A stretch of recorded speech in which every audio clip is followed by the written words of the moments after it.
அதுவும் எல்ஐசி எப்படி போகணும்னா, மந்த்லி அதாவது மணி பேக் பாலிசி போகணும். என்டோமென்ட் பாலிசின்னு போடுறாங்க பார்த்தீங்களா? கடைசியில 2,00,000 வரும்ன்னுவாங்க. அன்னைக்கு தேதி அந்த பணத்துக்கு மதிப்பே இருக்காது சார். நடுவுல வந்தாலும் எப்போ ஒரு 2 கிராம், 1 கிராம் எதனா செலவு பண்ணலாம். 1 கிராம் நகை வாங்கலாம். ஏதோ ஒண்ணு நம்ம உட்காந்து பீஸ் தள்ளும். போட்ட காசு வந்துச்சு.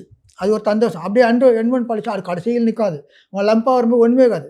அப்போ நம்ம 21 வயசுல இருக்க மனநிலைக்கு 50 வயசுல வரும்போது மாறிடும்.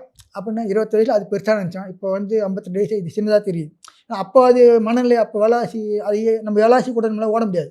அங்கே போட நிறைய அன்னைக்கு 3 இயர்ஸ் போடணும். மணி பேக் பாலிசி போடணும். என்டோமென்ட் போடவே கூடாது. அது பாலிசிக்கு ஏஜென்ட்டுக்கு சொல்ல மாட்டாங்க.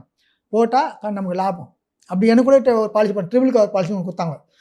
25 போட்டா 75,000 இறந்துட்டான்னு சொல்றது. அது இறந்து போறவங்க நிறைய பேர் பணம் வாங்குறதில்ல. அது வேற விஷயம். என்கிட்ட அது சொன்னா யாரும் வரல. அதிகம் சென்ட்ரல் கவர்மெண்ட் எழுதுவோம் எல்ஐசியும். அவங்க கிட்ட போய் நம்ம சொல்லி வாங்கணும். அது வேற அது தனி சர்க்குலர் இருக்குது. அவங்க வந்து ட்ரிபிள் கவர் பாலிசினாங்க எனக்கு நான் இருக்கிறதுனால எனக்கு அந்த பணம் குடுக்கல. கடைசியில ஒரு 26,000ன்னு குடுத்தாங்க. அதுக்கு முன்னாடி ஒரு கொஞ்சம் அமௌண்ட் குடுத்தாங்க. கொஞ்சம் கம்மியா ஒரு 56,000 தான் அது. அந்த பாலிசிக்கு உண்டான பிரின்சிபல் என்னவோ அது ஃபாலோ பண்றது இல்ல. ஏன்னா அவங்க வந்து அத பத்தி தெரியல சார். ஏஜென்ட்டும் சொல்ல மாட்டாங்க, நம்மளும் சொல்ல மாட்டாங்க. போடு நல்லா பின்னாடி லம்ப் அமௌண்ட் வரும் அப்படின்னுவான். அங்க பார்த்தா ஒண்ணுமே இருக்காது. இப்போ என் பொண்ணு பிஇ படிக்குது. இன்னைக்கு தேதிக்கு ஒரு 4,00,000 எனக்கு தேவை. எங்க இருக்குது? அப்ப எதனா போட்டிருந்தா வட்டியும் பேங்க்ல கம்மி. யாராவது தனிப்பட்ட முறையில வட்டி விட்டாலும் அவங்க எப்போ கம்மி நீட்டுவாங்க நமக்கு தெரியாது. அது வேற விஷயம்.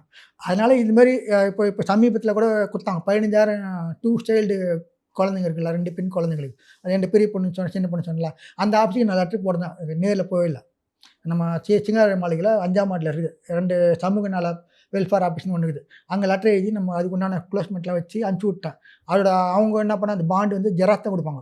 ஒரிஜினல் அவங்க வச்சுப்பாங்க. நம்ம ஜெராக்ஸ் எடுத்து அதில வந்து ட்ரூ காப்பி போட்டு சைன் பண்ணணும். எங்க ஒய்ஃப் ஜிஎம் நானு, ஐஸ்வர்யா போட்டு அந்த பேங்க்ல இன்க்ளூட் பண்ணி அத எடுத்து அவங்க இதுக்கு போடுவாங்க. நம்ம தேனாம்பேட்டை மெட்ரோ இருக்குல்ல, அது இருக்கு பவர் ஃபைனான்ஸ்னு ஒண்ணு இருக்கும். அடிப்படை வசதிகள் செய்ற ஆஃபீஸ்.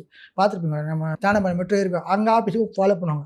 அவங்க என்ன பண்ணுவாங்க, நம்ம சொல்ற பேங்க்குக்கு பணத்த போட்டு நமக்கு லெட்டர் குடுத்துருவாங்க. அந்த லெட்டர் என்கிட்ட இருக்கு ஆல்ரெடி.